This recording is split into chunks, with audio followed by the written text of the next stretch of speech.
So INICET is around the corner, and regarding this, I have 3 important crucial points, या बोल सकते हो mistakes that we should avoid to give a good exam. So we will be stressing on these 3 important points in this video. But उसके पहले मेरी तरफ से दीपावली की आप सभी को हार्दिक शुभकामनाएं. Wish you a very happy and prosperous Diwali. माना इस बार की दिवाली थोड़ी सैक्रिफाइस करनी पड़ेगी प्रिपरेशन के लिए, but remember immediate sacrifices are important, are necessary to get greater rewards in the future. तो अगली दिवाली अगर फुलेस्ट पोटेंशियल के साथ एंजॉय करनी है तो आज इस टाइम पे ग्राइंड करना पड़ेगा. And just to give a back story, पिछले साल मैंने नवंबर INICET दी थी after completing my first read and my rank was 10,000. And then this year's May INICET, after completing 4 revision cycles, my rank was 3783. 131 correct, 54 wrong. But I was not happy with my results. मुझे पता था मेरी preparation अच्छी थी, but on the exam day मैं अपनी preparation को execute नहीं कर पाया प्रॉपर तरीके से.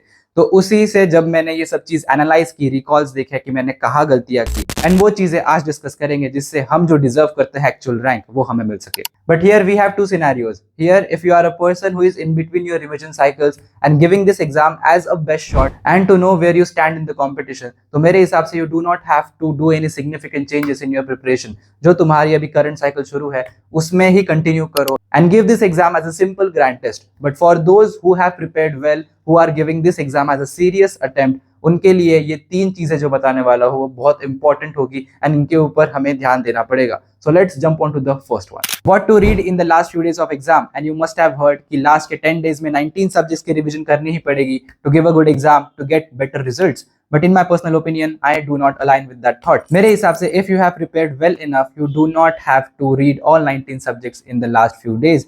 इसका मतलब आपने अपनी प्रिपरेशन साइकिल के दौरान कुछ तो ऐसे सब्जेक्ट्स होंगे जिनको स्ट्रांग बनाया होगा. And ask yourself if you are literally good at anything, क्या आपको वो वापस रिविजिट करने की जरूरत है?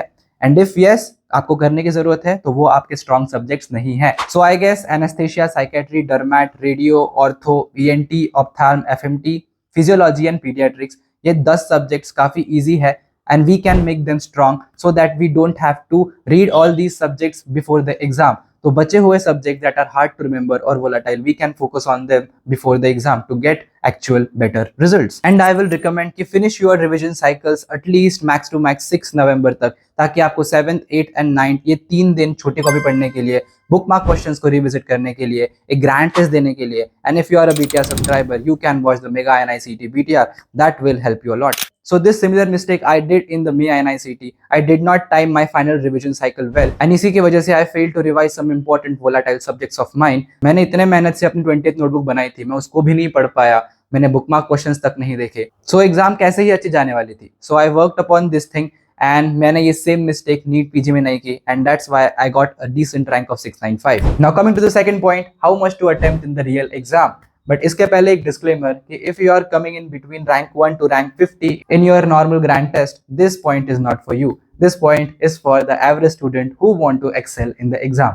तो जैसा मैंने बताया, मेरे May INICET में 54 रॉन्ग हुए थे, एंड उस चीज का ट्रॉमा मुझे आज तक है, but I don't want you people to feel the same. So remember this and make a promise to yourself कि while giving the exam, if I am sure, I'm 100% sure about the answer, I will go for it. I will attempt the question. But if I am able to rule out 2 options and जो बचे हुए 2 options है उनमें instant के through मुझे answer तक पहुंचने में हेल्प मिल रही है तो भी मैं अटेम्प्ट करूंगा. बट इफ बचे हुए 2 ऑप्शंस में से भी मुझे दोनों के दोनों एलियन टाइप लग रहे हैं, so I will leave that question, I will skip that question. So it doesn't matter कि हम 170 सॉल्व कर रहे हैं या 190. द थिंग दैट मैटर्स और giving a good exam means कि हम सिली मिस्टेक्स ना करें, हम इंटेलेक्चुअल गेसेस ले, एंड जो भी प्रिपरेशन की है उसके हिसाब से 100% एक्यूरेसी के साथ अपना पेपर सॉल्व करके आए. Now coming to the third point, the last point but the most important point, and it's about the mindset. क्योंकि मेरे हिसाब से 50% ऑफ कंपटीशन एग्जामिनेशन हॉल में ही खत्म हो जाती है.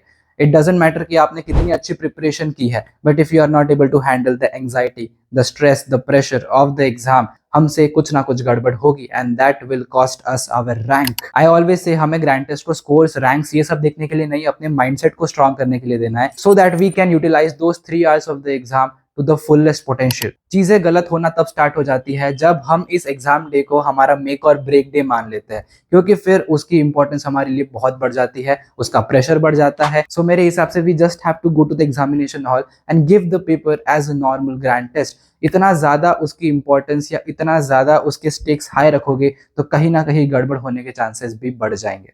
You should back your instincts, you should back your preparation. It's in you. तुम्हें पता है सब चीजें, बस अपने एंजाइटी या अपने एक इमोशन की वजह से अपने मेन एग्जाम डे को हमें डिग्रेड या हमें खराब नहीं करना है. So you must work for making this thing strong to get strong results. So these were the three important points that I think you should remember while giving the exam to give a good exam to get proper results. So focus on them, execute them, and make out the best out of it. And just have a proper good belief in yourself that you're gonna make it on the examination day. So once again, wishing you a very happy Diwali and all the very best from my side. And I hope you found something useful in this video. See you in the next one then. Till then, Jai Hind and keep being strong.